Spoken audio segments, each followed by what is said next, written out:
কিছু শব্দ আর্জেন্ট, এখনই দিতে হবে, কালকের মধ্যে না দিলে হবে না, এই টাইপের কিছু জিনিসপত্র থাকবে। যখনই এগুলো থাকবে তখন হচ্ছে আমরা বুঝবো যে এগুলো আসলে ফিশিং অ্যাটাকের দিকে যাচ্ছে।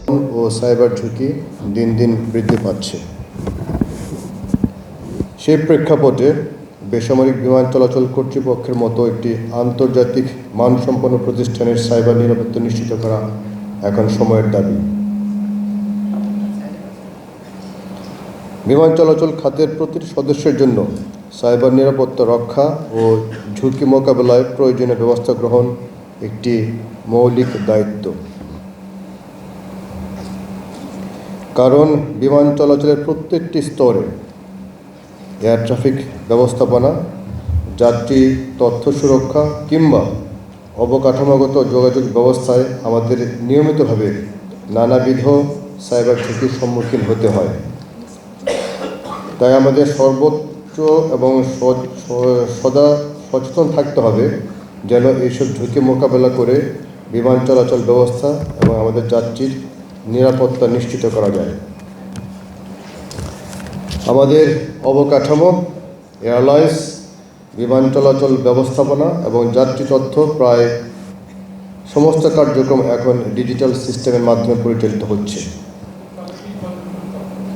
এই ডিজিটাল নির্ভরতার যুগে এই মুহূর্তের সাইবার আক্রমণ বা নিরাপত্তা ত্রুটি কোনো প্রতিষ্ঠানের জন্যই বড় ঝুঁকি তৈরি করতে পারে, বিশেষ করে বিমান চলাচলের মতো একটি সংবেদনশীল ব্যাপারে। এই ধরনের ঘটনা যেমন যাত্রীদের নিরাপত্তা ও আস্থাকে ক্ষুণ্ণ করতে পারে, তেমনি বৈশ্বিক বিমান চলাচল ব্যবস্থার স্থিতিশীলতা ও নির্ভরতার উপরও নেতিবাচক প্রভাব ফেলতে পারে। বসুন্ধরা টিস্যু, অশুদ্ধতার বিরুদ্ধে এক বিন্দুও ছাড় নয়। বিমান চলাচল একটি বৈশ্বিক ক্ষেত্র, যেখানে প্রতিটি দেশ ও প্রতিষ্ঠানের কার্যক্রম পরস্পরের সাথে নিবিড়ভাবে সংযুক্ত। দেশের কোনো একটি বিমানবন্দর বা এয়ারলাইন্স সাইবার আক্রমণের শিকার হলে তার প্রতিক্রিয়া আন্তর্জাতিক পর্যায়ে পড়তে পারে। যদি একাধিক বিমানবন্দর এই ধরনের সাইবার হামলার মুখোমুখি হয়, তবে তা আমাদের মারাত্মক ঝামেলার মধ্যে ফেলতে পারে, এমনকি পুরো এয়ার ট্রাফিক ব্যবস্থাপনাকে অচল করে দিতে পারে। শুধুমাত্র প্রযুক্তি বা সিস্টেম সংশ্লিষ্ট কর্মকর্তা কর্মচারীর কাজ নয়, বরঞ্চ আমাদের প্রতিষ্ঠানের প্রত্যেকটি সদস্যের সচেতনতা এবং দায়িত্ববোধের মধ্যে এটি পড়ে।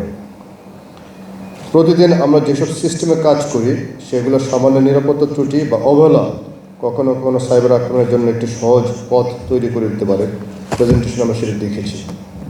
করি আমরা প্রত্যেকে যদি নিজের দায়িত্ব সঠিকভাবে পালন করি, সম্মিলিতভাবে একটি নিরাপদ, সুরক্ষিত ও নির্ভরযোগ্য সাইবার পরিবেশ গড়ে তোলা সম্ভব। সাইবার নিরাপত্তা নিশ্চিত করার মূল ভিত্তি হলো সচেতনতা। আমরা প্রেজেন্টেশন দেখেছি 60%, দ্য মেইন ফ্যাক্টর 60%-এর মতো আমরা সেফ থাকতে হবে, প্রোভাইডেড দ্যাট আমরা নিজে যদি সচেতন হই। আমরা যদি বুঝতে পারি কীভাবে সাইবার আক্রমণ ঘটতে পারে, তবে সেটি প্রতিরোধ করা অনেক সহজ হবে। অনলাইন নিরাপত্তা রক্ষায় কিছু সাধারণ নিয়ম মেনে চলা জরুরি, যেমন নিরাপদ ও বিশ্বাসযোগ্য ওয়েবসাইটে প্রবেশ করা, সন্দেহজনক ইমেল বা লিঙ্কে ক্লিক না করা এবং ব্যক্তিগত তথ্য শেয়ার করার আগে উৎসের নিরাপত্তা নিশ্চিত করা। আপনারা এগুলো সব দেখেছেন, ইভেন আপনার যে লাস্টে গেমস চলো সেখানে আমরা এটা দেখেছি।